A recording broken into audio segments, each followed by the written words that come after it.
Ladies and gentlemen, welcome to this video recap of the Crankworx and Liguriano's Bocciato and the Bailey Kinder Penguins. Exactly then. Best wishes to this new edition of Crankworx. Daniel Rouse and Always Better, Unstoppable. Fantastic. The first stop already happened this past weekend, actually. It took place on Friday. We were in Rotorua, the first edition of this 2025 season, and there were a lot of changes. As Diego Cavarzasi said, the qualifiers were not held. Yes, but even before the qualifiers, there was a twist.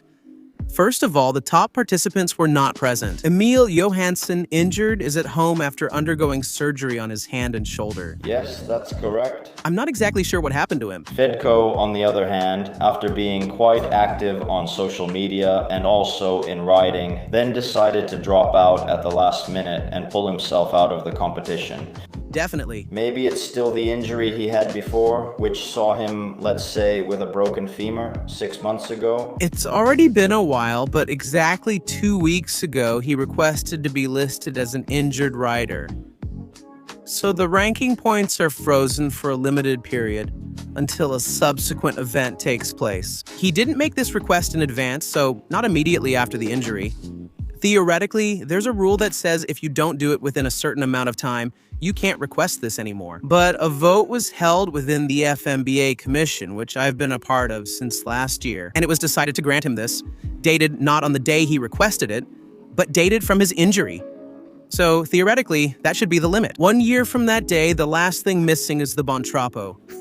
And yes, sir. What happened recently? He broke his knee, he had emergency surgery right away, but he's in rehabilitation now. We hope to see him at least in the next ones, but in my opinion, not at the next one. I don't think he'll make it to Australia, but at least we hope to see him in Whistler. Yeah, at joint, because he'll have to defend his title as King of joint, because he can't, let's say, he's out of the triple time now. So, in the past few months, I'll tell you, there have been a lot of debates within the FB World Tour about how to change the rules. And actually, even with Crankcore, about how to adapt the duration of the competition to a television broadcast. Because unfortunately, it's been noticed that the tension is fading.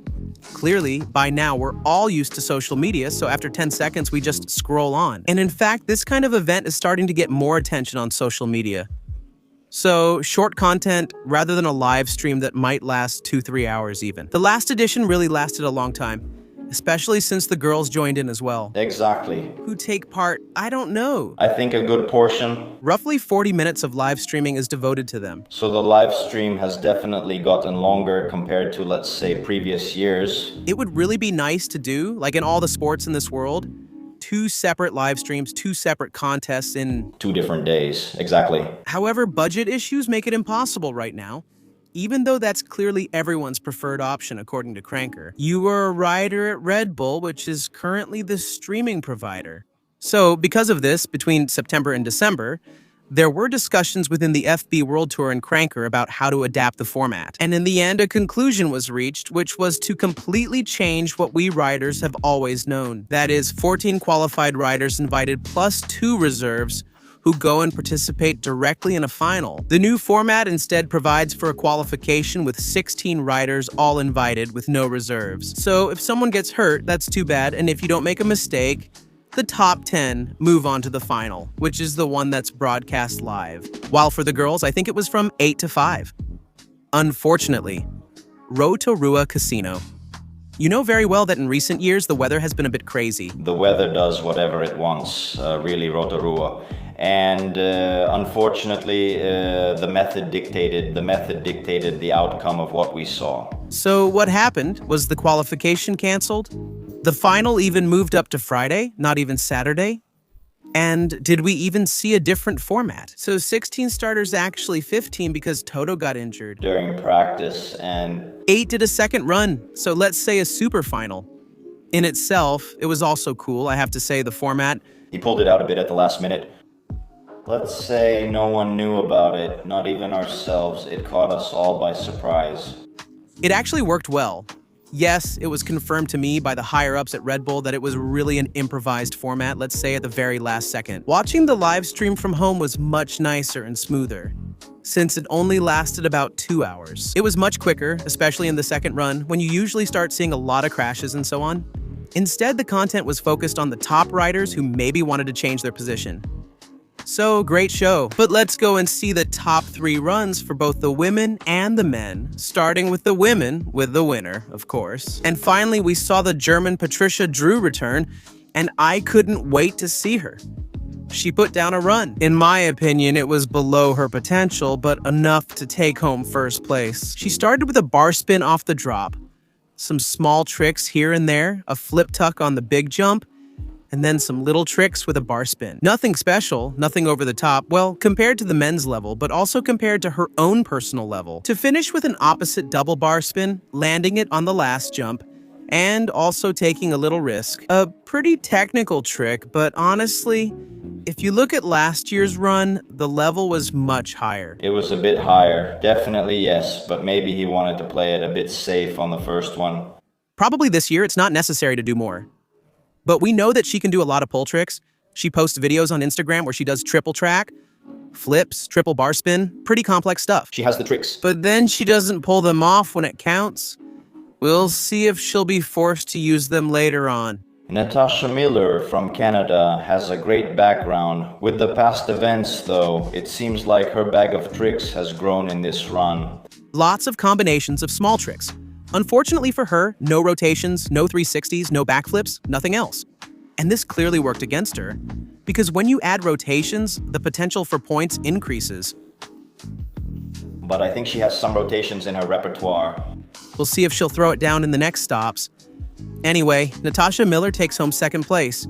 Good for her, she keeps her standard, she's always there. Top 3, Robin Coombs, New Zealander, winner of the first Red Bull Rampage for women, and also the winner. Last year here, that's correct.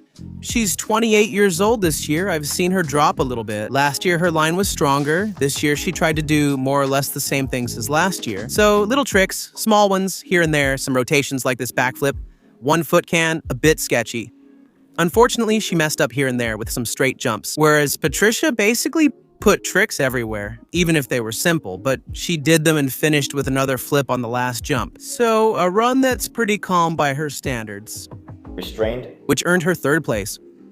Unfortunately, a downgrade, I have to say yes. I don't know if these, let's say, pretty safe runs are also due to the limited practice they've had during the week. Surely the guys don't yet have that level of riding to adapt perfectly to the jumps, any jump. Because anyway, the way I see it, they're not ready yet for this kind of event. Rotorua is still manageable. Have you tried the course? Maybe not, unfortunately not. He couldn't because... Despite the size, Rotorua is quite manageable. Let's say safe enough to do. But for example, Crankworx, Scales, I don't know if you've tried it. Crankworx, I've done it many more times, and that's maybe one of the safest courses along with Rotorua's. Anyway. Instead, Whistler is really tough. I have to say that. It's really hard. Let's get to the main point. Let's do the men's top 3. So, I'll be honest, I had never seen a fight like that in a Crankworx final. There were a lot of new men. I think at least 5 riders who had never dropped a Crankworx scales. And all the top 5 put down some monstrous runs. Starting with Ian Bavis, who did something incredible. I'll just tell you that he started with Philip Bard at the drop, and he's not even that big. That drop isn't excessively big. I remember it. It's a drop. It's normal, despite everything. Experience, even this time, benefited some riders, like Tim Bridge, who takes home first place with a monstrous run. I have to say, Tim wasn't unbeatable in my opinion, because the second place was also formidable. But we'll see that later. But Tim Bridge, guys, with this run, starting with an incredible flip tap from the drop. Right away, 4.50. Double whip bar, absolutely insane.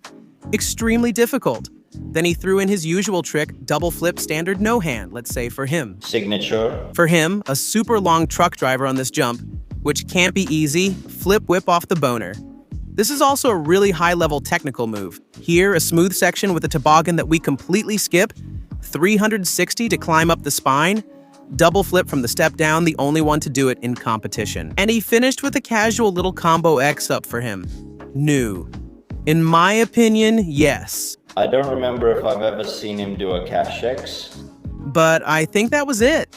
That little extra that made the difference for him. About Caden, who was second, because Caden put combos everywhere, so highlights from Tim Bruguera. I think this casual X up 369 to bar and clearly the flip no hand drop, which is the only one at the moment. He's the only one in the world doing it. 450 whip bar. Ah, yes, right. More than 360. Really powerful. This first place is totally deserved. He, who lately always comes in second in I don't know how many clans, what happened to him? A story of second places. This time he played it well because the favorites weren't there, let's say, or at least those who have taken first place in recent years. And he made it. It would have been nice to see, let's say, a challenge between Tim and Emil, for example. That's the problem. We'll see it in the next one. Let's move on to second place with Caden Igersol. Incredible performance by the American, who in his very first Crankworx ever managed to take second place. He stayed in first for a really long time and then ended up there. A new name on the scene, let's say in the Crankworx scene. At least Caden made a name for himself at the first events at Big White, for example, and at Silver Star in Canada last year. And this year, he started off really strong, winning the first stage of the Crankworx Summer Series, which took place in Christchurch, New Zealand. That earned him the wild card to enter Crankworx Rotorua. Exactly. He has a bit of a unique style. It's a mix between Emil Johansson, I would say, and even a bit of myself because he does some tricks that I used to do. Combos in front. Not all riders, let's say, are able to do. So he's able to do rotations of every kind in every direction. Also, because he has combos in Oppo 360, he's working on it too. I've seen videos where he does Oppo 36 whip, Oppo 36 double whip. He's working exactly on combos, both regular and Oppo. Let's say he wants to be an all-around rider, 360. At the moment, he's under the wing of Nikola Rogakin, so he has a very respectable mentor, and you can see it in his attitude too. He's basically super hyped, just like Nikola was at the beginning. He's someone to keep an eye on in the coming years. But let's see, this is great. Incredible run. He started from the standard drop, let's say it's not easy anyway, and right away a cork 720 on the first hip, actually a cork 900 on the giant jump flip double whip. Guys, it might look easy, super clean, but it's actually really technical. Off the wall ride with the bar, push, careful because last year David Goddard lost the win on that corrected wall ride. Exactly, because last year Emil Johansson did an Oppo down sweep coming off the wall. David Goddard went straight through and lost the few points he needed to win. Track down sweep on the boner log, followed by an Oppo 360 untore down. Regular 360, regular 360, and from the step down. A nice flip to complete the package with a huge risk, but despite everything he stays on his feet and I don't know how, getting off the wheel here. On the last one, for a double downside, incredible work. At this moment, he placed second, but then it wasn't second anymore. He dropped down, if I'm not mistaken, even to fourth, probably because of that mistake. But in the second run, Ragazzi repeated the same run, finishing on the last jump with a 360 triple downside tail. It's not the first time we've seen him do it. In work first, it's already been done in competition, but it's the first time at Crankworx. He blew everyone away. I mean, hats off to him. Then even in the second run, there was that little slip on the step down. So even there, he had to recover his speed and throw in this insanely powerful trick. Clearly, he already had an advantage because he was, if I'm not mistaken, in fourth place and couldn't drop below eighth. Absolutely, so good for him. He takes home this second place, which will make a big difference in the ranking and will give him quite an advantage. Actually, in my opinion, he could even end up in the top 5, because from next time, it will be the top 5 who get the automatic invite for all events. Really, really good. For him, who's only 19 years old. Exactly. Very young, brand new to the scene, so I think he has a very promising future ahead of him. Third place, Ben Thompson from Squamish, Canada. You might even call him your countryman. Almost a fellow countryman. Correct for all these years. Let's say I've lived in Canada. I know him quite well. He has an incredible setup at home where he trains, so I expect great things from him. Have you been riding at his place? No, unfortunately.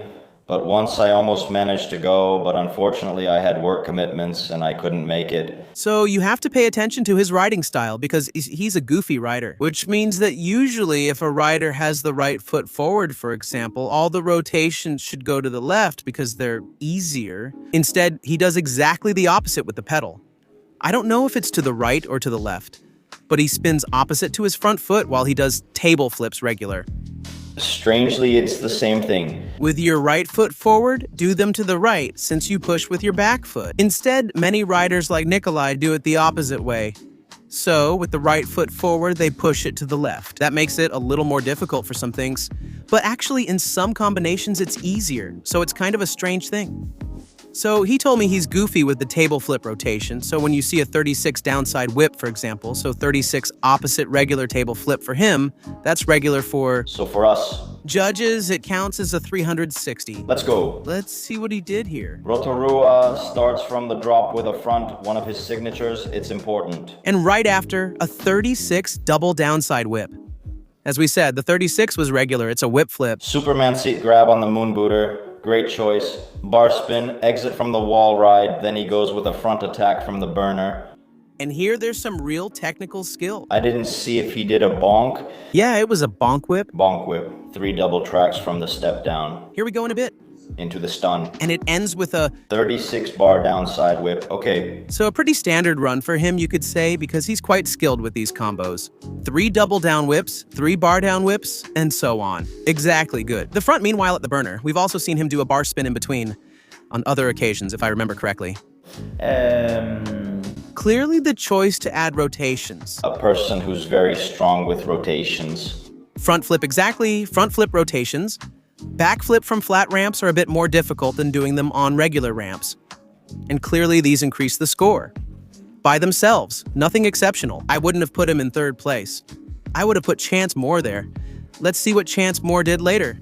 But apparently for the judges, it was fine there. Maybe it was the cleanliness or, I don't know, the combination of tricks. I didn't write down all the tricks, so I wasn't there watching everything. So this different format brought a lot of twists. For example, some big names who in recent years always made it into the top 5 or top 6 this time were left out. Because if you didn't have a decent first run, which guaranteed you 8th place, that was it for you, it was over, the 8th spot was gone. And that's what happened to poor Nikolai. So Nikolai starts with a good run, but unfortunately a pedal slip on the 2nd jump lets him down. From a casual trick, something he usually does as soon as he gets out of bed. It's his signature move. Unfortunately out after the 2nd run. Another rider who gave it his all, but unfortunately things didn't go well, a bit of bad luck, was Lucas Supert, who lately had gotten us used to his 3rd and 4th place finishes. Unfortunately, on the last jump, he did a twister that went really wrong because he was missing the slip, and he was slightly under-rotated. He ended up sliding and falling, losing his chance to qualify for the super final, unfortunately for him. He finished with a strong 59, which at the time guaranteed him 11th place. And if I'm not mistaken, that's where he ended up anyway. So, not last, but not great points for him this time. However, this break also had some positive twists. For example, and with so many new riders, we saw some important tricks. As we said before, Liam Bailey pulled off a flip bar from the drop, which he had already done before. It's nothing new, but it's not something that should be overlooked. No, it's not a new trick, but we saw it at least 2 or 3 times at Silver Star. Well, he's still another rider who's bringing important combinations. Exactly, besides this. Really solid attempts. Above all, Max Fredriksson, who tried a 3-6 on the last jump, bar spin to double tail whip. So at the District Live best trick, I did a flip bar double whip, but I think doing it in a 3-6 could be a bit more difficult, especially on a jump that isn't as big as the one I used. My mix is an interesting attempt, but this trick was done years ago by Pat Casey. Sadly, we say goodbye to Pat Casey. It's still an unreleased world first. Unfortunately, no one has completed it yet. If anyone wants to do it, let's do it too. Please slide in my DMs. But that's not all. Another twist, another world first trick that hasn't been landed yet, unfortunately, is Chesswood's. Tell us about it, Chance Moore. Another Canadian near Vancouver. He has an incredible training setup. It's insane. He already got a 4th place. He already got a 4th place at Joyred. On his first appearance, hats off to him, and here he gave it his all. Flip whip 3 to 6, incredible guys, world first, never seen before. I wouldn't know whether to call it a cork 720 whip or a flip whip 2-3 because in the end he did a flip and then spun. I've only seen one other rider try this trick and he lands it on the airbag landing, which is the French guy. His name escapes me at the moment. Anyway, I've seen him do it several times on the airbag landing at the Poma on command, but I've never seen anyone do it in a run. So, really impressive, really impressive. To finish, another really remarkable trick. I can guarantee it, also because I do it on jumps. But pulling it off on a step down is really insane. It was Griffin Paulson who did a fronty double bar from the first step down. I did it from my step down at home. Fronty bar, the one on the airbag, is fine. But, okay, let's say doing a fronty bar from the step down is easy because it goes forward and spins slowly. Exactly, fixed. Strong, look please. Good.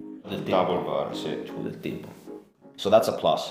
And that start and leave isn't small, you come in pretty fast. Among all the best tricks, maybe this one could be the winning one in my opinion, because they haven't been seen yet. Double flip cam by Paul Koderk, 3 to 6 double way to guard in ring, double flip from the step down also in ring, but front flip rotations from a step down triple combo. I've never seen it. I saw that after the final they also did a best trick. Or maybe the day after when Nikolai won with a heavy front flip on the last jump. Very good, even though in my opinion, Griffin's is still harder. I'll say it, as you may have noticed, unfortunately Torquato wasn't in this round, even though he was there because he crashed during practice. If I recall, on the first or second day, I didn't fully understand what happened, but he was in pain and didn't want to ride, even though in a recent video he said he was disqualified from Crankworx. And I didn't really understand the situation, since he says he was qualified, then he's there. So I looked into it a bit and found out that he was disqualified. He appealed, and the appeal was accepted. The disqualification was clearly related to that story about the video he posted. Well, it kind of cut his legs out from under him, but I have to say it wasn't his first disqualification. He had already been disqualified for life from the FB World Tour in 2020, after that post where he compared Crankworx to the Third Reich. And after that, I'm not exactly sure how the story went, but I know that. The disqualification was converted to 6 months, ending exactly before the 2020 Crankworx in Innsbruck. It must be said that he's the only rider in the history of this esport who has ever been disqualified or has ever had any penalties. I don't know what to say. He's a rider.